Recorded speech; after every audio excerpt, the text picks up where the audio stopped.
பெஞ்சல் புயலால தென்பெண்ணை ஆற்றில் மிகப்பெரிய வெள்ளம் ஏற்பட்டிருக்கு. அந்த வெள்ளத்தினால 15 கோடியில் கட்டப்பட்ட பாலம் 3 மாசம் தான் ஆயிருக்கு. அந்த பாலம் அடிச்சு செல்லப்பட்டிருக்கு.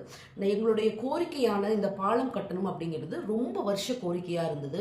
ஆனா கட்டி 3 மாசம் கூட அந்த சந்தோஷம் எங்களுக்கு நிலைக்கல.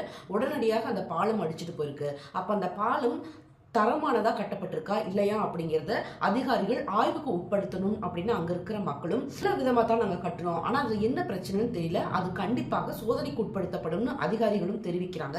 இதை பத்தி நீங்க என்ன நினைக்கிறீங்கன்னு கமெண்ட்ஸ்ல சொல்லுங்க.